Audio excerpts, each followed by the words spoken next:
Good morning. We are in our fourth video in our summer video series, which is featuring the 10 commandments. And as we go through this summer series, we are looking at each commandment and trying to think about, well, how does this commandment help us to live into God's freedom? And not just for the people of ancient Israel, but to bring them into the modern day to day and think about how do these commandments help us to live as God's people today and to really live into the freedom God has given us? So today's commandment is to observe the Sabbath and keep it holy. And I'm going to go ahead and read the text here because this is one of the commandments that we are actually given more explanation right in the scriptures itself as to why God has given us this commandment and how it impacts our community life. So, the version in Deuteronomy says, "Observe the Sabbath and keep it holy, as the Lord your God commanded you. 6 days you shall labor and do all your work, but the seventh day is a Sabbath to the Lord your God. You shall not do any work, you or your son or your daughter, or your male or female slave, or your ox or your donkey, or any of your livestock, or your resident alien in your towns, so that your male and female slave may also rest as well. Remember that you were a slave in the land of Egypt, and the Lord your God brought you out from there with a mighty hand and an outstretched arm. Therefore the Lord your God commanded you to keep the Sabbath day." And then in Exodus's version, it gives us a little bit of a different explanation. It brings in the story from Genesis and says, "For in the 6 days the Lord made heaven and earth, the sea and all that is in them, but rested the seventh day. Therefore the Lord blessed the Sabbath day and consecrated it." So we'll talk about why both of those are important reasons for observing the Sabbath day. And one way to think about this commandment is as a bridge between the commandments that were given first that help us understand our relationship to God and who God is, and then the commandments that then orient us outwards towards community life. And so this commandment actually helps us do both. Helps us understand our relationship with God, but also helps us understand our relationship in community. Yeah. And so what we hope to really bring out is kind of the sense of, God, it really has a vision for freedom for us. And how does this commandment make us more free? And I think Jesus does a really good job of really reinforcing that. Because God didn't give us the commandments so that they kind of just put a new, they bind us in another way, or that, they restrict our life. It's really that we have freedom, that it connects us more in relationship and community. And so the commandments are really meant to serve us. And there are many episodes in the Gospels where, Jesus is healing people on the Sabbath. Jesus' disciples are picking grain on the Sabbath. I mean, there's a lot of circumstances. And Jesus actually gets in trouble and is challenged by the religious leaders because it's perceived that they're violating the Sabbath laws, so to speak. But in Mark chapter 2, at the end of that chapter, Jesus is referring to one of these things, and finally Jesus says, "Then he said to them, the Sabbath was made for humankind, not humankind for the Sabbath. So the Son of Man is Lord even over the Sabbath." So there's the sense that, when God commands something, it's meant to serve us. It's it's meant for our welfare and to free us in some way and to help us to dive deeper into relationship with God and into relationship with each other and community, rather than it's just some arbitrary thing that we need to kind of, fit into some box, whatever the Sabbath laws are. And I think that's why the commandment make sure to specify to keep it holy, right? So it's almost as if it's about rest, but it's also about rest that orients us towards God somehow, right? So that there's a recognition that all time is holy, whether it's our time working or our time resting, but also a time to renew our relationship with God and our relationship with one another, which can help us think about, well, how is that rest best used? What are the sorts of rests that help us to renew our connection with God and with each other? And we need rest for a variety of reasons. Just everyday life. Whether it's being a parent or whether it's our job or, whatever it is, those big responsibilities we have in life, those we can very easily become a slave to those things. I mean, similar to, God's people experienced, a very conventional form of slavery under the Egyptian Pharaoh for generations. And that's what God, broke in history and freed God's people, and then gave this commandment to be a very, very clear differentiation. You're no longer slaves. Slaves work 7 days a week, but you're free and you're my people now. And so you only work 6 days a week, and I'm commanding you to enjoy this gift of freedom. And so I think that this, is meant to be a gift, in our life, and to differentiate, that we don't want anything in life. We don't want to become a slave to anything, not a slave to our work, not a slave to, whatever we want to have control of. But God really desires us to be set free from those things and to really have freedom. And so in some ways, this commandment helps us to reflect on, well, what are those things in my life that maybe I've become a slave to? And practicing Sabbath practices in our life, whether they're individual practices or whether they're community practices, they're meant to remind us that we have been set free. God does not desire us, to be in bondage or to be enslaved by anything. Mm-hmm. And it's kind of interesting to think about, what are some of the practices of Sabbath that are for you individually? And what are practices of Sabbath that are really rooted in community? So one of the examples we came up, obviously worship is usually a Sabbath practice that keeps us in community, but we were talking about the congregational hikes coming up too, and how that's actually a way of taking Sabbath in a way that's communal, and keeping an eye out for that too, that there's a way in which our Sabbath practices also root us deeper in God's community. Yeah. What you read, Pastor Bree, from Scripture was, that God's just not telling an individual, I want you to keep the Sabbath and keep it holy, but you are to ensure that your farm animals, that the people who work for you, that even the stranger or the alien or the sojourner among you enjoy this gift. And so this really, I think, invites us to ask, new and different questions, about Sabbath keeping. It's not only the question of what do I need for rest, but it's really the question we all ask together. How do we design the life that we share together?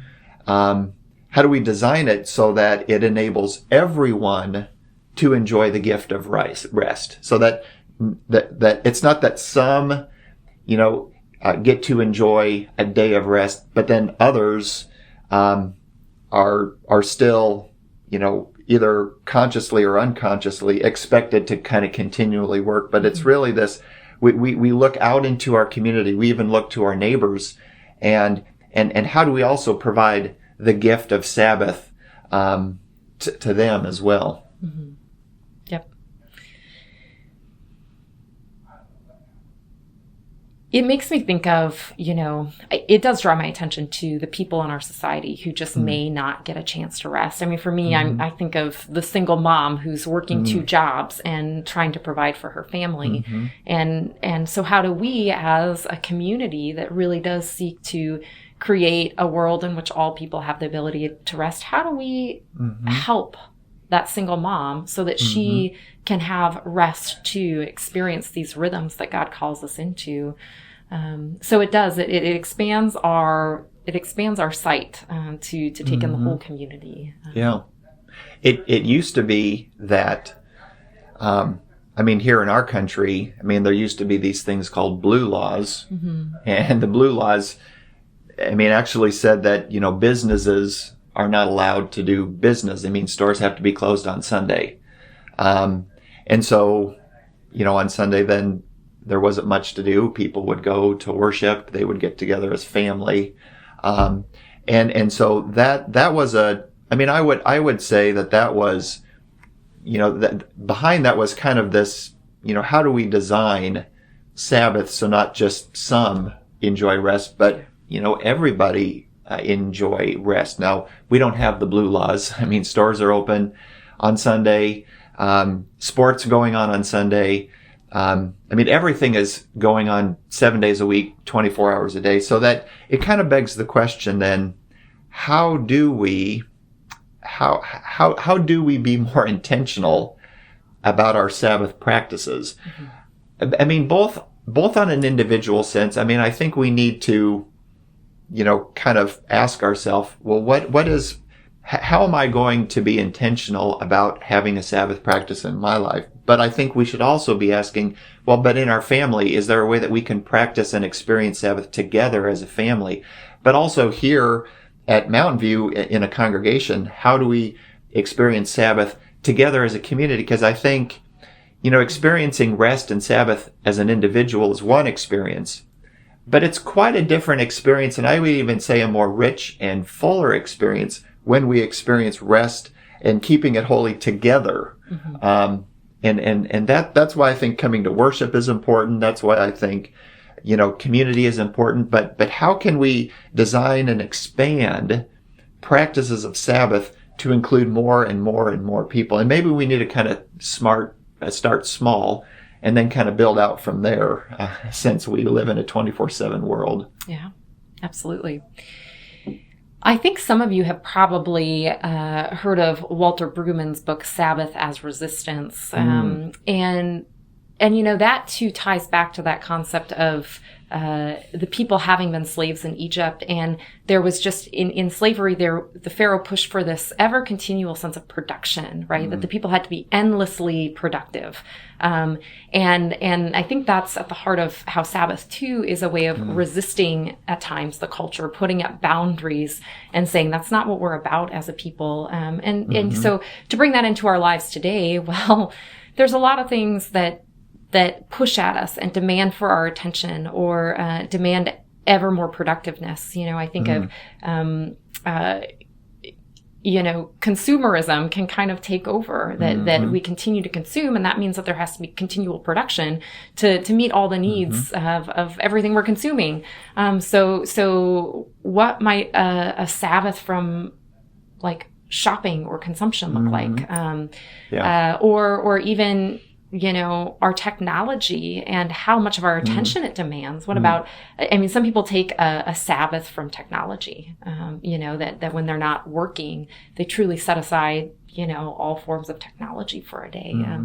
So it is interesting to think about, and some of those practices are individual, but some of them have implications for our neighbors too.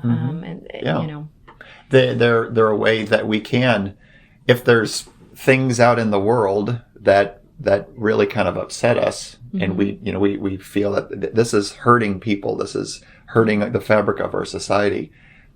Sabbath really is a form of resistance. I like that. Certain things. It is. Yeah. A healthy form of protest, and I like that. I like that sensibility by Walter Brueggemann. I also like, what you brought up about, it's not about what we produce.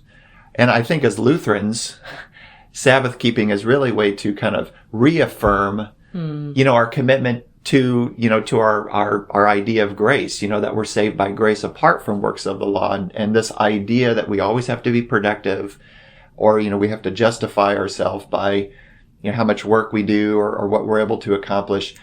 Sabbath is really, it's a reaffirmation that we are human beings, not human doings.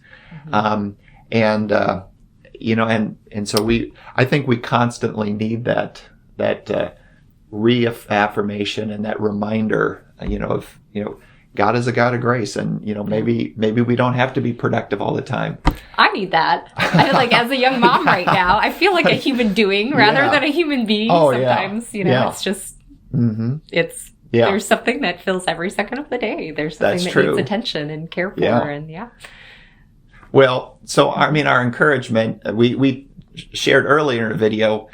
Number one, we want you to commit to memorizing the 10 Commandments. How are you doing with that? But number two, in terms of Sabbath, we would invite you just to be very intentional and be very creative. You know, this is not a one size fits all kind of a thing.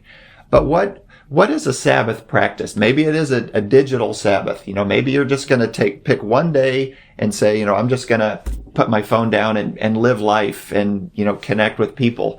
Maybe it's a consumerism Sabbath where, you know, you're going to challenge yourself for one day. I'm just going to try to not buy anything. I'm not going to buy anything on Amazon. I'm not going to go to the grocery store. I'm not going to pull out my credit card. But, what is a Sabbath practice? You know, and it doesn't have to be a whole day. Maybe it's just a morning. Maybe it's just an evening. But what is a Sabbath practice, a discipline that can help you to experience this, and you know, maybe challenges you in a way that's a good thing.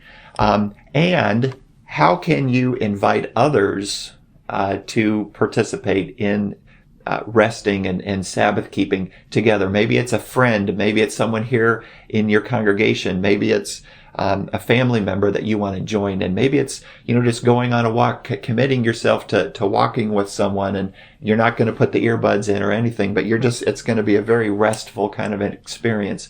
But whatever you can figure out for yourself, we just encourage you to figure out, what does Sabbath keeping look like in your life?